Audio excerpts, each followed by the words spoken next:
It's the Kink Consultant Podcast, where we're turning up the heat on all things kink and dating, relationships, and pop culture. So close the door, plug in your headphones, and let's get down to it.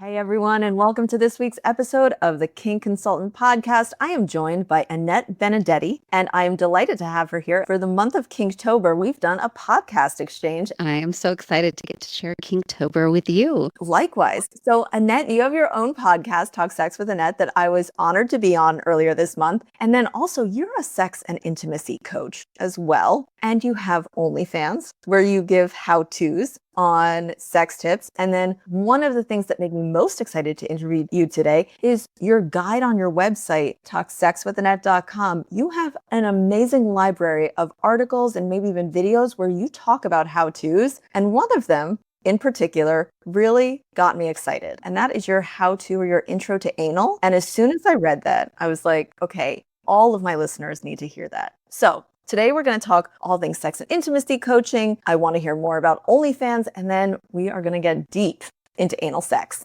We are going to get deep. I would love your origin story. How did you get involved with sex and intimacy coaching and this line of work in general? It really came about through my podcast. I think with the political changes we've seen here in America, I felt that it was really important for women to have a voice when it came to their sexuality. I'm a survivor of SA, and it was an opportunity for me to regain my voice, to show the world how and what women really feel and want from sex, because there was so little information out there about women's sexuality, the things that we desire, and how to bring us pleasure. And I believe that a sexually empowered woman is a safer woman, and a generally speaking more powerful woman, and a more productive woman. And I felt that by getting the information out there and bringing women on to help educate the masses, I could play a role in that. I love that, and I couldn't agree more with you. Especially, I think even just women having desire, that myth that women don't have desire, like how has that lived on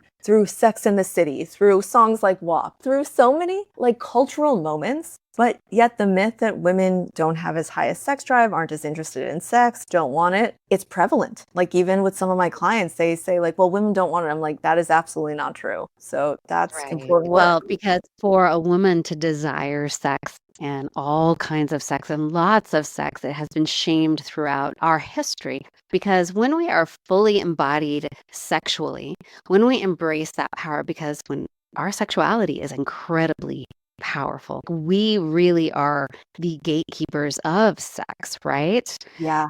And when that is shamed and suppressed and oppressed, then we lose our power in society, in our relationships, in our jobs, in our families. But when we embrace it, we get to run the show. So yeah, we really do. I talk about this a lot on the podcast. It kills me how virginity is put on this pedestal as this thing we need to protect. And then our only job becomes protecting it. And if we're not doing that, it's like we're not feminine, we're loose women. Whatever negative, shameful thing someone wants to stamp on us, that's what it becomes. Virginity isn't real, just so everybody knows that. It's like some people don't even have a hymen. There is a woman who has had sex and is experienced at sex, and there is a woman who hasn't had sex. But the concept of virginity, it's a social construct, right? This thing to be protected. It's just a lack of knowledge and experience. That's a lack of knowledge on my part about not everyone having a hymen to begin with. I thought this was just women are born without them. Sometimes they're broken in childhood, riding a bike, or any number of things can cause that membrane to not fully form or to break in like very young childhood. It offers really nothing. And I forget, there is some reason, biological reason over time, it has become a not useful part of the body or whatever it is. But I mean, the concept of virginity is a social construct. The idea of purity, it's a social construct. Why would we decide that lack of knowledge and experience in sex is more precious than knowing how to share this beautiful, pleasurable thing with someone else, like knowing how to do it and how to give and receive and bring pleasure to your partner? That, to me, that knowledge should be more valuable than lack of knowledge and experience. Think about it. In every other area of our life, we look for the person with the most knowledge, the most experience, the most skilled at everything, except for when it comes to sex. However, that only holds true for women. Think about it. Young men are encouraged to go sow your seed, have sex with as many women as possible so you're ready to settle down and be a husband. Go get experience. Then you are a high value man. Women, lack of experience makes you more valuable. Just like look at the ridiculousness of it. You can see it when you look at it that way. You can see it for exactly what it is, right? Oh my God, I love that. As you're saying, I'm like, duh. There's nothing in the world where it's like, oh, we like for you to know nothing, unless they want to take advantage of you, like a cult. Yeah. Or control you. Okay. Well, thank you for that. I love when like someone just shifts my perspective a little bit, like, and it's stuff I believe, but I've never looked at it through that lens. Do you specialize in anything in sex and intimacy coaching? Do you have like, I focus mostly on kink. Do you have a specialty, a type of client you see more than others? So I have 3 areas where I like to focus. My first area is on queer identity for femmes. I am myself queer, bisexual, pansexual. So I have retreats every year where women come and we are in community and we sort of help each other understand what it means to be queer and find our identity and community in that. But the other 2 areas, and this is where I see the most clients, are first of all in sexual assault survivors who are looking to reclaim their pleasure and their relationship with sex. I do a lot of work around that. A lot of survivors will experience numbness. Their body won't respond to intimacy. They have a hard time connecting with partners and they need to do some work around that. So I work on helping them heal and have amazing pleasure-filled sex in their life again, if that's what they want. And then I work with tons of couples who are struggling to have the sex life they want and struggling to communicate, oftentimes reignite their sexual life together and build out the one that they want. And that's where I think a lot of my work really thrives, is helping couples learn to communicate and create the sex life that they want with each other. Which is so rewarding. Just getting to see a couple flourish and reconnect with each other and to be part of that journey. That's amazing. I know helping couples is extremely rewarding work. And that kind of brings us on to like, you're not just helping couples. Your OnlyFans is geared towards, I guess, anybody who wants to learn. How did you get set up on OnlyFans? Because honestly, I don't have an OnlyFans account. I have one to save my name. I'm not like making content there. What was the jump from intimacy coach and educator to educating on OnlyFans? If you check out my podcast on YouTube under @Talk Sex with Annette, every week I launch a sex and intimacy how-to video. It's a very like how to find the G spot, how to, give a yoni massage, how to, these things that everybody really wants to know. And I go through here's your step-by-step guide. It's really hard to do that and have them kept up or not get a strike and have my channel taken down. Yeah. So what I wanted was a place where I could do those the way I wanted to and even do some demos. So over there, I have a partner that I will demonstrate. I'm slowly putting up demonstrations where you can see me do some of the activities that I'm teaching on an actual vulva or vagina. You can see what I'm talking about. It's very much like a guide that you can use and take and bring into the bedroom with your partner. Now, obviously, I couldn't do that on YouTube, but the how-tos, I decided I would go more in depth over on OnlyFans. Was the only place I knew where I could put them up and keep them up, and a lot of people could get them if they so chose to. So that's how I ended up doing that, and I've had a great time over there. It's like the real adult sex ed that we've all been looking for or people actually want. Because sometimes I even will see or get a vibrator and I'm like, how the fuck do you use use this? Yeah, so I have one, so far one, and then I have more toys I will be doing demos with. My favorite toy is the Blend by Womanizer. I have a lot of reviews on it over on my channel, and I did have my friend help me demonstrate how to use it because I think it's one of the best toys for experiencing blended orgasms. If you want, for me, if I want one fast and hard, I'm like, I keep it in my bathroom and one on my bedside, just, for quick use if I'm in the mood. Bam, Oh, get my little quick fix in. I gotta check it out. I am famously not a toy user, but I want to start using toys more. I don't know. The older I get, it's like I used to use the rabbit back in the day. You remember the rabbit? Like in college, I had one, and then I sort of like dropped off using Vibes at all, any type of toy. And I'm like, in my old Girl, age, Pleasure Air Tech. no, Pleasure Air Tech all the way. And the Blend is sort of the new style dual stimulator. And it gives you the Pleasure Air Tech on your clit or the external vulva. And then you get that G spot rumble on the inside. And you get, I'm talking like 2 minutes and you're going to have like, well, maybe not me. I can't promise 2 minutes, but you won't want to take it out. Like sometimes I'm like, I have my first orgasm and I'm like, I'm going to hang on to this and go for my second. And then you get your rolling orgasm. Toys have come a long way, but I think getting the right one and knowing the right brands is really important. Literally, I am going to check it out because I'm on my journey of not time to introduce toys. I'm not a prude or anything like that, quite obviously. I just, got into my rhythm with my fingers and I was like, it takes me 9 minutes and I know how long it takes me. I don't watch porn. I am an anomaly, I think, in the kink world. I'm like, oh no, I just use my fingers and I'm good, but I want to use more. I think that that's great, though. I think that the first tool you should learn to use is your hand, because then you also learn about your body. And if you have sex with other women, you're going to be better with them. But I like toys because you get to experience all of these different sensations. There's so many different types of sensations you can have down there. And with toys, I can have orgasms from different spots in my body. Obviously, you've got the external clitoral orgasm, then you've got your G-spot orgasm, then you've got your A-spot orgasm, then you get blended orgasms and rolling orgasms. And these were things I didn't know about before. I didn't know how to access before. And now I can have almost all of them. And there are anal orgasms too, if you wanted a segue.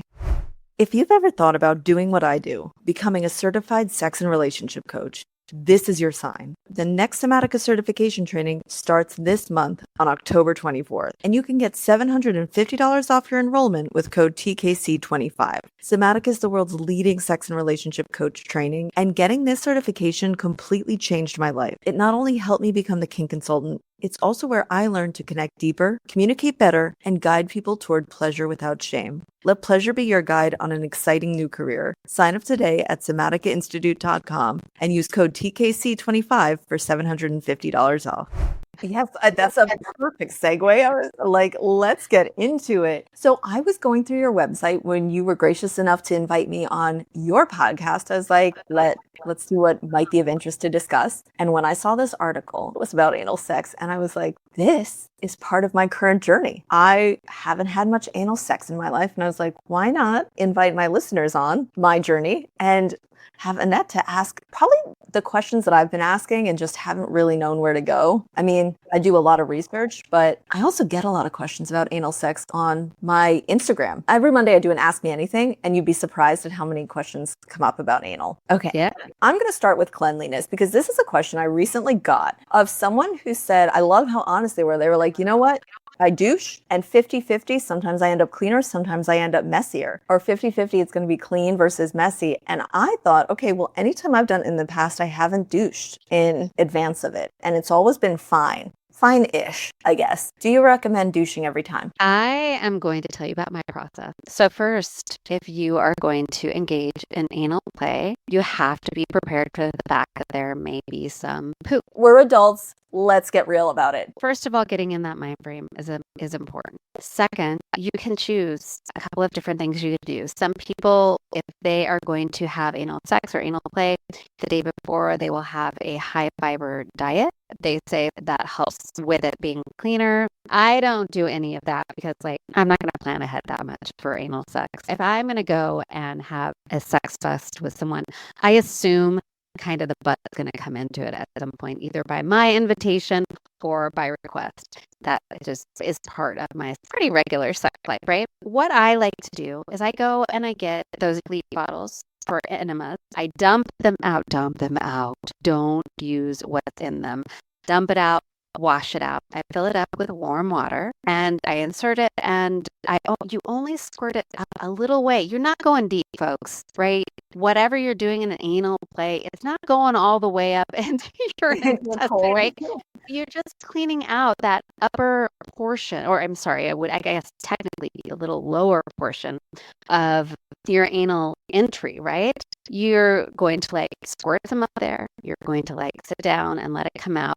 And you may need to do it a couple of times until the water runs clear, and it will run clear. But again, you're not giving yourself this full deep enema. We're just cleaning out sort of that, and I forget what they're called, and I'm sorry, I should have looked it up before this, but that just external portion where the poop that's about to come out would be, and I do that maybe an hour before. Really? Depends. Like if I'm going out to dinner, an hour before we go out to dinner, we go, and I almost never have any problem. I rarely even have any kind of poop come out on anything. So that is what I do, and I do it every time. Then I just feel emptier and sexier in general. Now, not everybody has to do that. Again, oftentimes it won't be problematic anyways. And certainly there are the times when you're with someone. And guys, if you're listening right now, listen close. Don't do this. Don't do this. Don't just shove the finger in there without asking ahead of time. That happens. Yeah, and like doing the little tap without use your words. How do you feel about anal play? Not the little, you're down there eating me out. I think I'm going to have some really good oral sex. And the next thing I know, that finger is inching its way. And I know where you're heading. Yeah. And I'm just like, but come on, dude. Let's have a conversation about this ahead of time, right? Oh, This I'm a is big proponent. conversation. Absolutely. Because also, if you are not someone who wants it, that takes you out of the mood. Because you're saying, oh, I know where your finger's going. But someone might be like, oh, no, oh, no, oh, no, their finger's going there. Like, stop. And without a conversation could make this like a seamless journey of pleasure. You need to learn how to ask in a sexy way. Like, ass is so hot. Are you okay if I play with it? How do you feel about that? And also, if you want a finger up your butt, don't be afraid to ask for that either. I'll say stick your finger in my asshole. I will say it like that because I like direct, aggressive sort of sex. That's a known fact. I'm really kinky. I'm not asking for it on a one-night stand because I want to do it with someone I feel comfortable enough that if there is poop, I don't feel embarrassed. And there are partners who I've had for a while, like, because is it a little embarrassing? But with a trusted partner, it's not. It's like, shit happens literally. So I will do it with someone who I've already spoken to about it, but like I won't want it every time. It's like a novelty special thing it's a special occasion thing for me. And usually because everyone knows this, I have a punishment and discipline fetish. Usually it's in relation to something like that. And I'll turn it into like needing a finger up my butt to be punished because I've been bad. Oh yeah. So there's the full answer, but like how I heard and I like that. I'm putting that in my to-do list in my own personal life when I want to punish someone. Yeah. Oh, it's a major turn on. They might come on in like on the instant. And sometimes that happens to me too. Oh, now I feel I'm in the hot seat. Like I'm the interviewer and I'm like, ooh.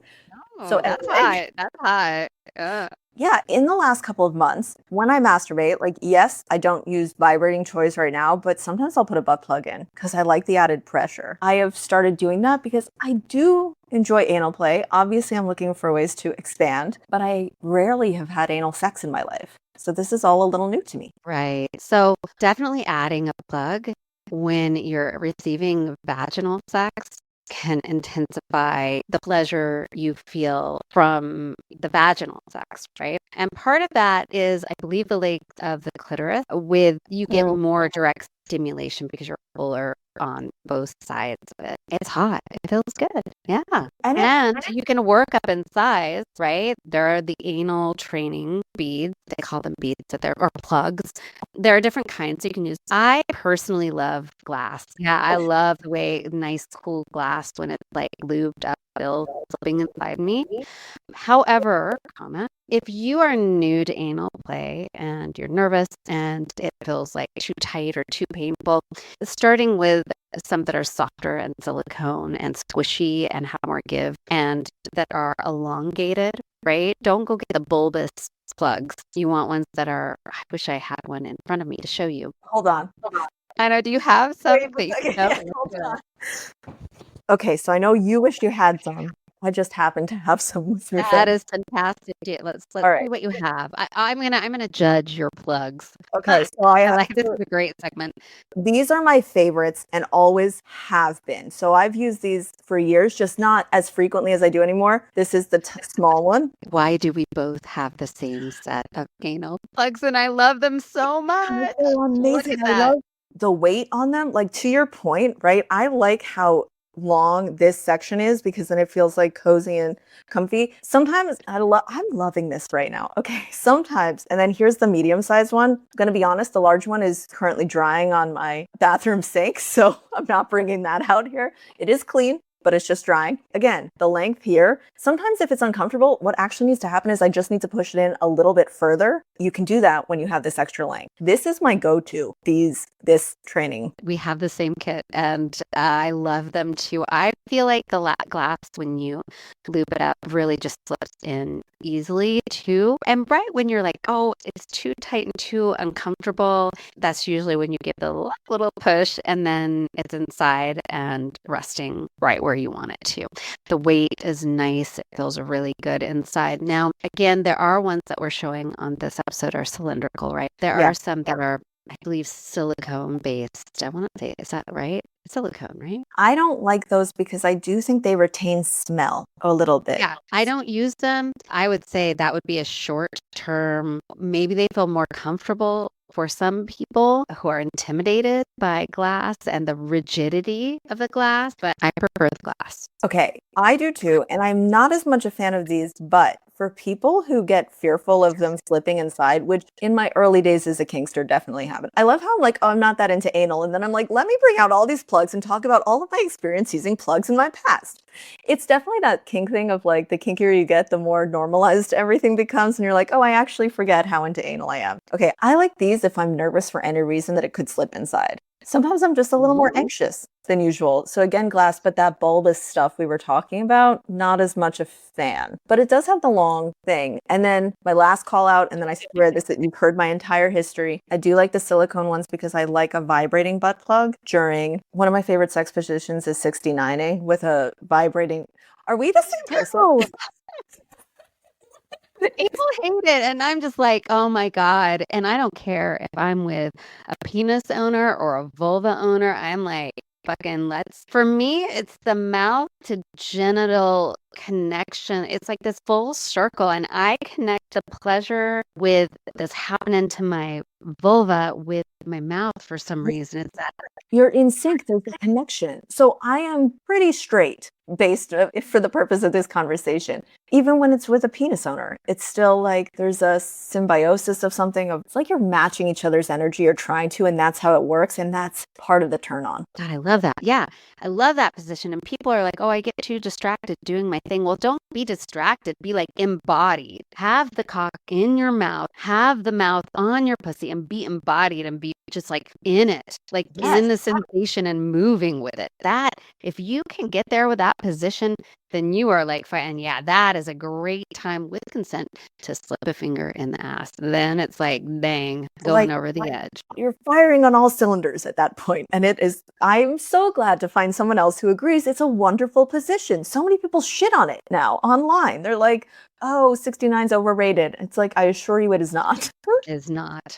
It is underrated. And I recently had it with a vulva owner and it was fantastic. I was like, yep, like it. Okay, now we've talked like anal training kits. Obviously, I've worked my way up and I do enjoy my glass butt plugs. What's the leap? Or do you even need to do anal training before you have anal sex? I mean, I think if you have a lot of fear around it, then experiencing an anal penetration on your own before you're with a partner is a great idea. You want to know how your own body works. I always say your best lover should be you. Your best lover should be you. You should know your body. You should know what you like. You should be experimenting with yourself all of the time. And if you want to do something with someone else, do it with yourself for almost everything. You can practice impact play on your own body and see what it feels like ahead of time. You can do so many things with yourself. But definitely with anal play, I would just start with like putting something in and masturbating. and seeing what it feels like when you have something in your ass. And then you know what it's like when you take the plug out, which is maybe my least favorite part. I don't know why. Taking After it out. orgasm, I don't love taking, that is my least favorite part of the whole thing. I run to the bathroom to do it. I sit over the toilet and I just like grab so it doesn't like break I the like the way toilet. you arch your back. You got some practice. You're like, I'll just grab it. Then I feel like I do it in privacy. You know, you absolutely have the autonomy to say, hey, I'm going to go take this out myself. No one else needs to touch it. And you might want to just have that talk ahead of time. I've definitely had a person go to grab it after. I'm like, do not, no, don't you dare. Yeah, I That's know. my job, and I will do it where I want to. Like you can push things in there, only one of us handles it coming out. Maybe that's the conversation. So, do you have to anal train? People say yes, it stretches out, but it goes right back. I think it's more about experiencing it, learning how to open yourself up, because you have to do that, right? You've got to allow your body and tell your anus to open up. It's like, you chill out, babe. This is going to be okay. And so there's some practice that goes with having that conversation with your own body. Yeah. And so then when you're with somebody, you can relax and let them enter you. And I think having anal sex with someone else, meaning someone else entering you, whether it's with a penis or they're pegging you, it's a conversation. And it's really important that the first however many times, years, that you're in control of that. The speed, you tell them the speed, you tell them the timing. A lot of lube, folks, a lot of lube. And you're going to want to use at least a hybrid lube. You're not just going to be using your water-based lube. You want something thick, something that's going to last, and you want a lot of it. You're going to just pour it right on the ass, right? I would suggest start with a finger first to open you up before a cock goes in, and get relaxed, get into it. I don't ever let someone enter my ass unless I'm already warmed up, meaning my pussy's been played with, I'm wet, I'm like fully lit up and excited and turned on. Oftentimes I'll play with my own clit or have a pleasure air tech on my clit while they're either putting a plug into me or starting to enter me. Then it feels really good, because also your anus, those nerves are going to be tingling and like, the whole area down there is usually engorged with blood. So you're extra sensitive, even in the perineum and anal area. I was going to ask you, the worst thing to hear when you're not relaxed is relax. Because I'm like, how am I supposed to relax right now? Playing with your clit. Great way to relax. Absolutely. Get turned on. It's not relax. It's get turned on. When I'm the person giving anal pleasure, I like to whisper things like, open up for me. Oh my God, that's so hot. Yeah. You're asking someone to open their body up for you. Like, let me in. And that way you're not pressuring. Like, relax. Nobody relaxes when you say that, but when you're saying, open up for me, it's hot. And then it's hot when their body does it, because then they're like, they want to do this thing for you. Like, I want to open up for you. Oh, especially if you're like, in a good way, a people pleaser. Like, I'm a submissive, I'm a service sub. I enjoy doing that. Would really work for me. And then when the body opens up and you get to slip a finger in, it's good girl or good boy, right? Or that's so good. You feel so fucking good. Now I can go deeper, all that kind of thing. Like, turn it into this hot experience. Whenever somebody lets you inside one of their erotic areas inside their body, know that you're lucky to be there. Whether it's a vagina or an ass or in a mouth, that is granting you access to their most vulnerable space. And so you treat it like that. Literally. You are verbalizing things that I wouldn't even think to say out loud, even just small things of breaking it down piece by piece. So I appreciate it so much, because even if I naturally would do it, even if I naturally would go touch my clit to really embody the pleasure, these aren't things I even think to verbalize or talk someone else through, So this is really helpful. Even just some good tips too. Get some gloves, your medical grade gloves and lube. So if you're cleanliness, you just take them off. If you're doing finger play or starting to enter someone with your finger, there are also finger condoms that you can put on. They're just these little condoms you can roll right up over your finger, lube it up, and stick it in, right? But that is something to think about. If if you're nervous about dirtiness, or, we've been talking about as the receiver, but what if you're the person who's gotten the request for anal play and you're like, oh, you want me to put my finger, you want me to play with your ass? Go get some gloves, the disposable medical gloves, nice tight fit so you can feel what's going on, cover them with lube, cover your partner with lube and start playing and see what works. The other thing that's nice about that is that you can change them and go from like the ass to the vagina. We got to talk about this. You do not stick a finger, a toy, or a dick or whatever that's been in an ass back into a vagina, or you're going to give that poor vulva owner a case of yeast infection or BV. You don't enter bacteria that way. So that's another reason why you're going to want to put a condom on, or you're a finger condom on, or a condom over a toy. You can pull it right off and you're good to go. Put another one on, use the to go back into the vagina. Just make sure you're not dragging stuff around down there. Yes, thank you for that, because that will save someone from a terrible case of BV, and just in general, cleanliness matters in that respect. So yes, keep the area clean. I also love the glove thing. I remember when I was in college, again, I'm like, oh, I don't do anal. Okay, but when I was in college. But that one time in college, like we all had the one time in college. Well, I had a boyfriend and he didn't want to put his finger in my butt. So I found this toy that was literally just like a ring that he could put on, but it had like a cone-shaped silicone thing. And so he could use that to stick inside of me, and it gave that pleasure. And I think that's like a good entryway thing if you're talking basic 101.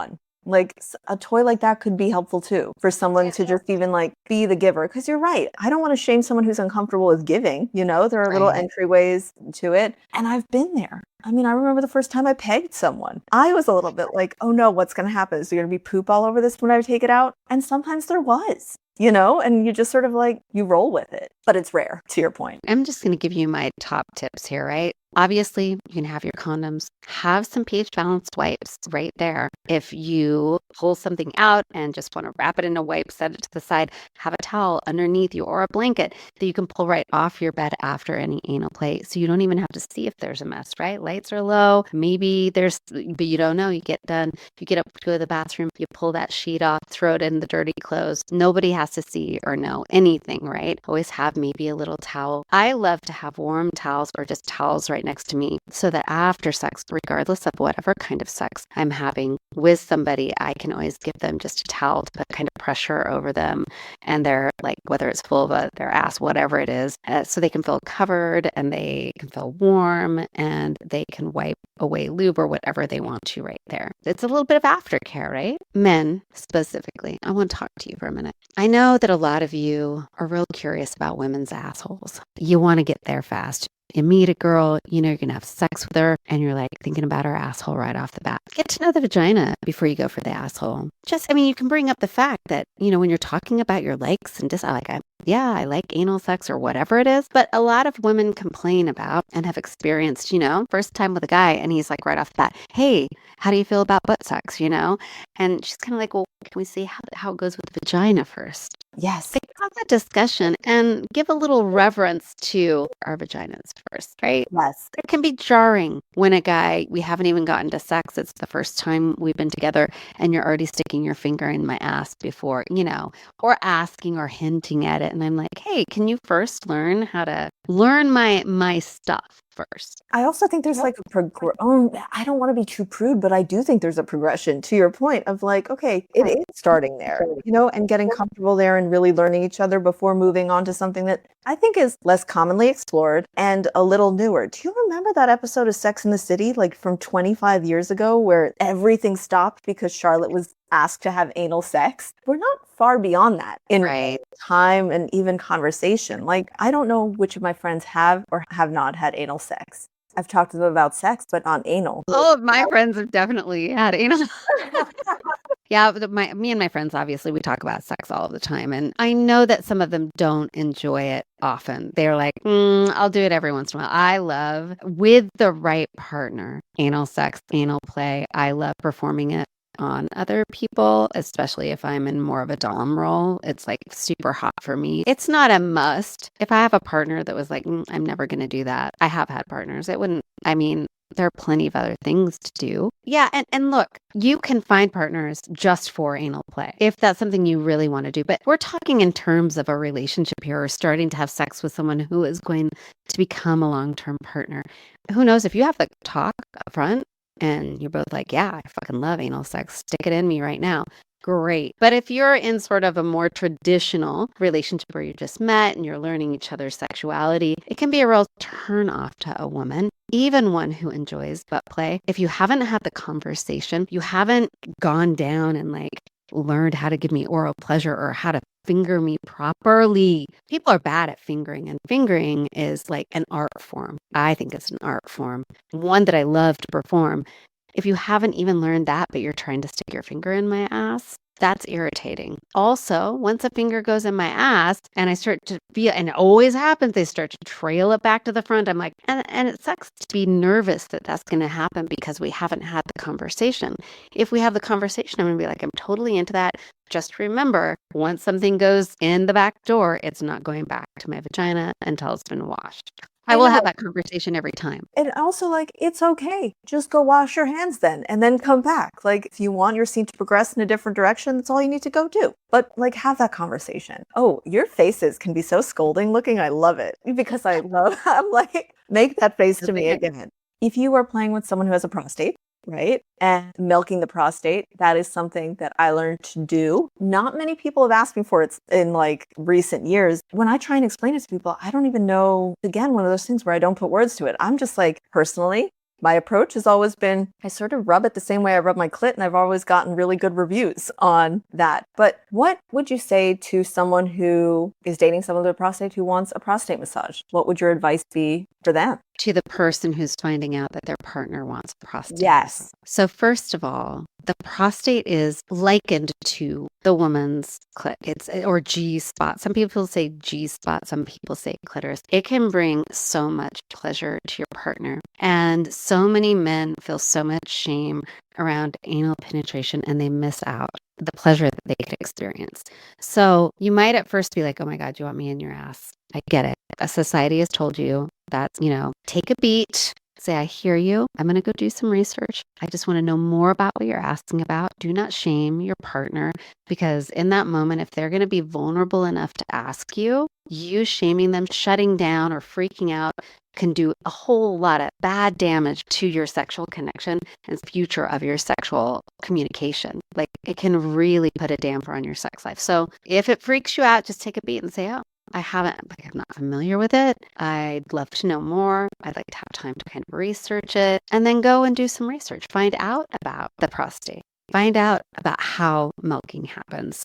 If it's a hard no for you, it's a hard no. And you're going to have that conversation. Even if you're feeling a hard no, allow yourself to get curious. Like, why is it a hard no? Why am I so freaked out by it? There are ways that you could ask. I'd like you to do an enema ahead of time. I'm kind of like, this is new to me. If we're going to do this, would you mind doing an enema ahead of time? Can we start small before, like, milking is like that. It's a skill set. So can we just start with a finger? Can I just see how that feels? Or start with a toy, start small. And I mean, the glove option that you mentioned earlier, if you are uncomfortable, gloves are your friend. And I would say maybe use a glove anyway. Then you don't have to worry about scraping or scratching or catching them inside and tearing them. It takes some of the stress away. I think it also feels probably better than your actual finger. I've been told.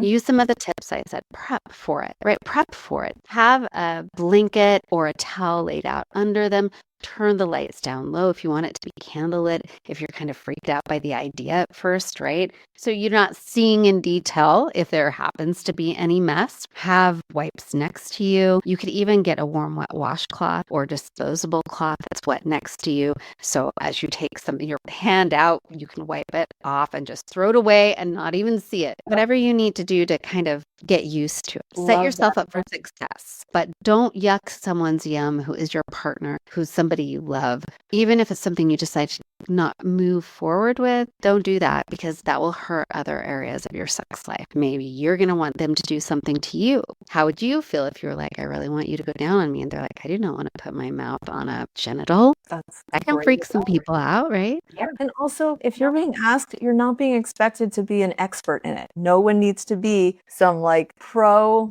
at what they're doing. It's a learning curve. You can even ask them to start by showing you what they do. Yeah. Like, how do you do your own anal penetration? Can you show me what feels good? Can we start with a toy? Yeah, and that just also gets you more familiar with like the whole process of like, this is what it's going to be like. I think we've exhausted every anal thing I've ever done in my life or had done to me. Annette, thank you so much. We've gone through a ton of things. I am so glad you joined today. I love that we did this exchange, and I think it was the perfect episode for Kinktober. Definitely. I think anal play is a great kind of soft, kinky thing to step into, and a lot of people avoid it, but they're curious about it. This is not just only men enjoy it because they have a prostate. I'm telling you, ladies, the first time you experience, especially double penetration, I'm a big fan. You've got penetration in your ass, you got penetration in your vagina. The added pressure is amazing. It really intensifies things in one of the best ways. Oh, I love that we've like went in depth about this because I do think a lot of people will hopefully discover that they enjoy it a lot from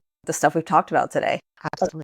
All right, so you can hire Annette for sex and intimacy coaching, check out her how-tos on OnlyFans, and then also check out her website. As I said, like that article on anal sex is what was like, oh my God, we need to have a podcast episode together on it.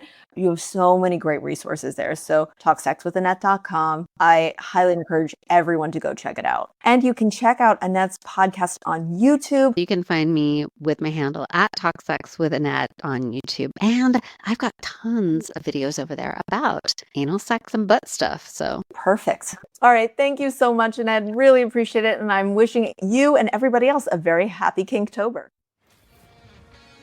If you enjoyed this episode, don't forget to subscribe, leave a review, and share it with anyone who might find it interesting. And if you have any questions or topics you'd like me to cover in future episodes, feel free to reach out. Email info@thekinkconsultant.com. Until next time, keep on kinking on.